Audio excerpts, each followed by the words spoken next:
Suicidal thoughts. These are some of the symptoms. Suicidal thoughts, or I'll start from the top. Sleep being affected, um, more like a lack of interest in things that you like to do, um, being guilty, your appetite being affected. I forgot what the E is specifically. Oh, energy.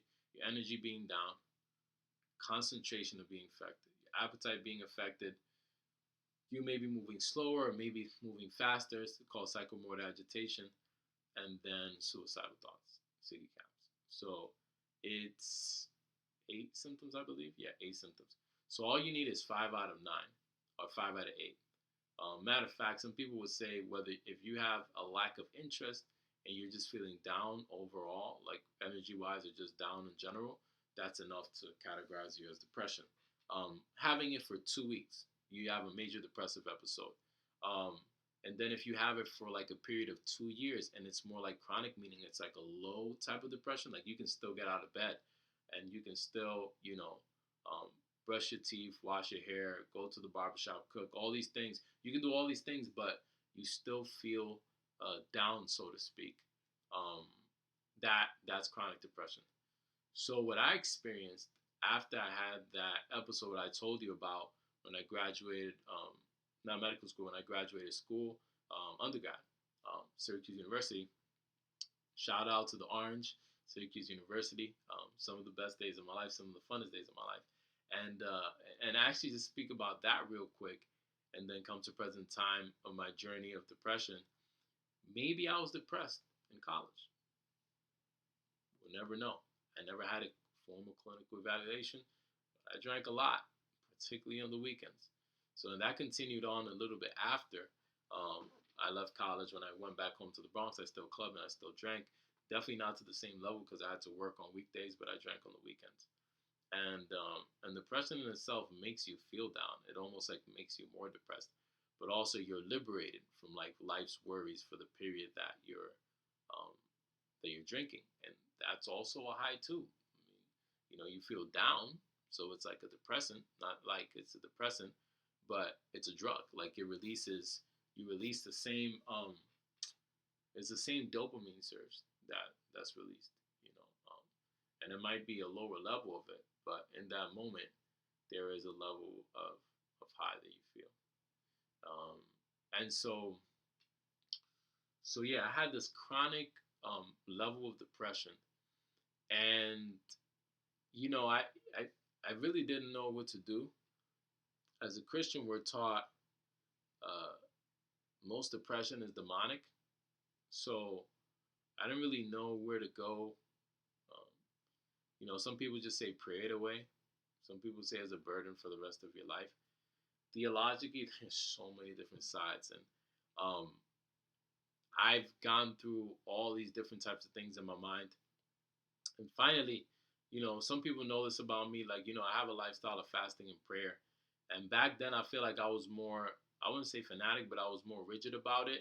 Now I'm more flexible. Like, let's say if I'm going to do a 3 day fast, like, let's say just water or partial fast, if God tells me to break it at 3 p.m. the next day instead of like 6 p.m. the following day, after that, I will do that. And, earlier this year, I was on a fast and,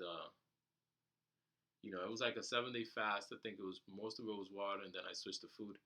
And I sensed that the Lord said He delivered me from depression. And as people know, the Holy Spirit points the truth, and the Holy Spirit will also bear witness. The Holy Spirit also speaks to you. Um, and so, uh, I sensed in my heart, I was like, I'm free. I think I'm free from depression. But then my life didn't change. I still felt down on certain days. My sleep was still impacted in a great way. I still didn't feel like energized to do the things that I wanted to do. And, so COVID-19 hits. And, and so I'm fast forwarding all those years because all those years I basically just felt down. I just felt depressed. So much so, I'll share this and then I'll go to my COVID-19 experience and how I was liberated from depression. Um, when I was in my last year of med school was very traumatic, by the way. It probably exacerbated depression or brought it out or did whatever it did. It was like a monster unleashed.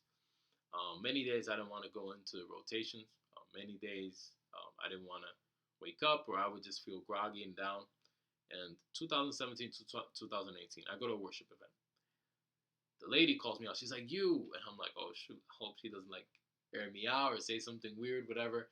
And like she goes, you've been struggling with depression, or like you don't want to get up. And I think she said it in a low voice because I don't think anybody was around when she prophesied over me. And she's like, "Oh, you've been down. You don't want to get up."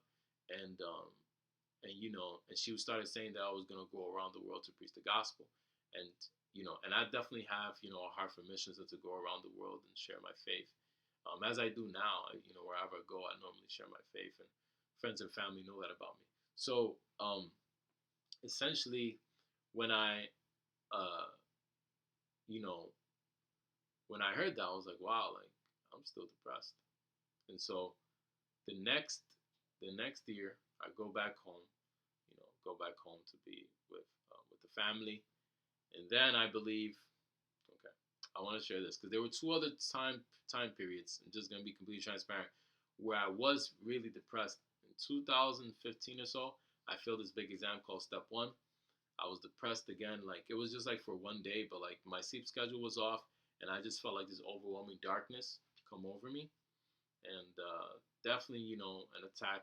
I think from Satan, and um, essentially, a demonic attack. So essentially, after that, a few years passed by. Third year was tough, still felt depressed. Fourth year, still felt depressed. 2017, 2018. 2018, I graduated from medical school. The following year, I'm back at home. There were certain days where I didn't want to get out. Even my mom would like come to see me and be like, she would be like, just like sobbing and like, um, what's wrong with you? And I was like, I don't know. Like, I was just, maybe I acted defensively, but I just didn't know. And I think it was really another big episode of MDD, major depressive disorder, what some doctors would call it, or what Christians would call a demonic attack. Could have been both. Could have been both, And so I climbed out of it somehow. I was tutoring at the time, doing online tutoring, and helping out at home in any way that I could. And so after that, you know, uh, I knew the depression was still there.